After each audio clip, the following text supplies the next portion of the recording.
And hello YouTube, this is Thomas Judge back once again, and I have just finished watching Captain America, the First Avenger. What I think of this film, I thought this film was amazing, and that's going to be clear in what I'll say over the next 5 to 10 minutes. So, watching it for the first time since 2011, I think. I literally only saw this in the cinema once, remember enjoying it. Going back to it now, seems to stick to the Marvel formula, but does really well. It starts off with a flashback opener, so it starts off in the present day and then flashes back. I know, actually, in retrospect, I kind of bagged on Thor yesterday for doing the same thing, and I stand by that. It's just Thor didn't do it well. Iron Man did it well, and Captain America did it well.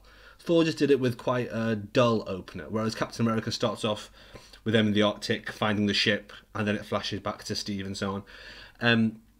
Yeah, it's basically a great opener. As the film goes on, a couple of random questions. Firstly, how did the Tesseract, which as we now know is an Infinity Gem, end up in a random church in Norway? Like, do they ever explain that in the movies? I'm pretty sure they don't, and I don't fancy digging into all the extended lore to find that out.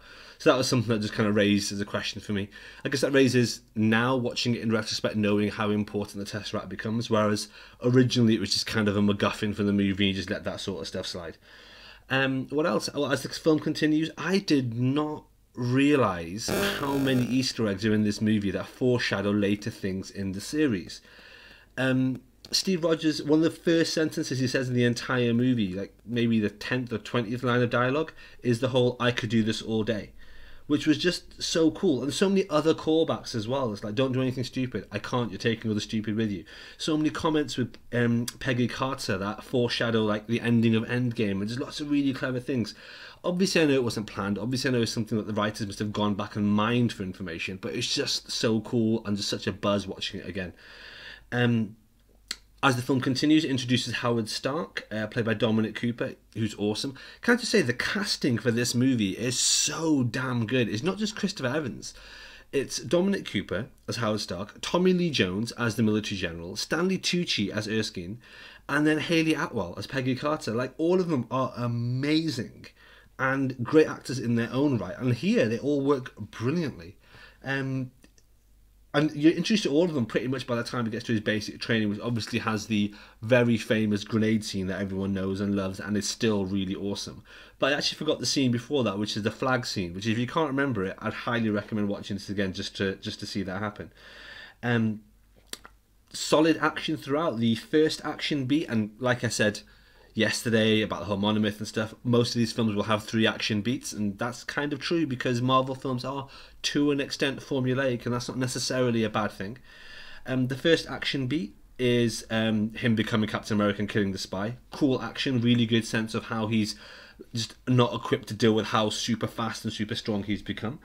That then segues into this kind of heartbreaking PR montage of him just being this kind of tokenistic flag waving sort of propaganda figure, and like feeling kind of rubbish about it. That was actually really cool, just because in that he's wearing really what is the classic Captain America uniform, and I remember the first time I saw this having a moment of horror of, is he going to wear this throughout the whole damn movie? Because that's going to really suck.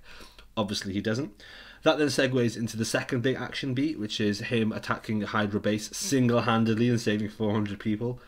Basically awesome.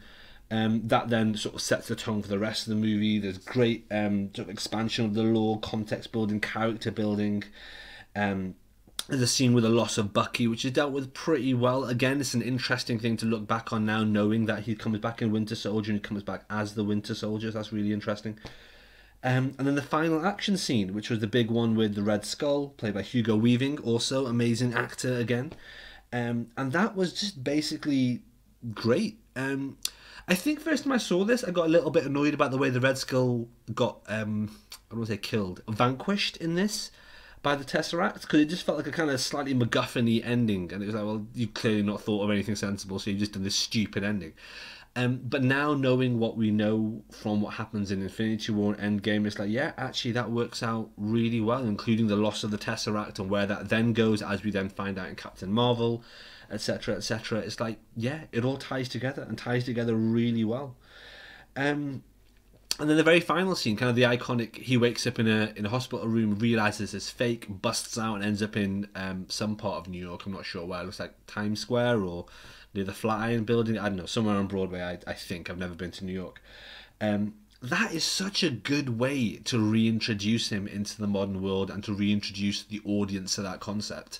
Like any other way they could have done it, defrosting him, waking him up, having a conversation, you know, all that sort of stuff, it just wouldn't have been as effective. So that was just excellent. Yeah, and that was the whole movie. Oh, the post-credit scene on this. I know there's a whole thing about how post-credit scenes in Marvel movies are great, and etc. etc. Obviously, the Hulk doesn't have one, but all the rest of them do. I don't know if anyone can remember this, but the Captain America movie doesn't have a post-credit scene. What it has at the end of the credits is the trailer for Avengers. Like literally, it's like less next summer, you know, some assembly required, and then like all that sort of stuff. Like it's literally, it's the cinematic trailer. It's not an end credits teaser scene, which obviously I didn't remember at the time. Hadn't struck me as important. Maybe it's not important. Who knows? Anyway, those are my thoughts on Captain America: The First Avenger. Basically, what do I think? I thought it was awesome.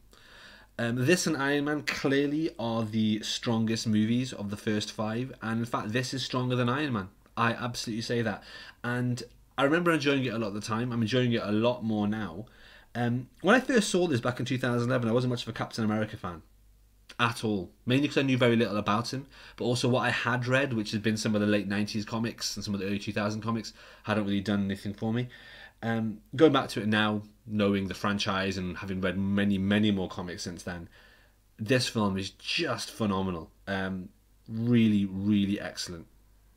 Cool. So tomorrow we're watching Avengers Assemble, the first Avengers movie.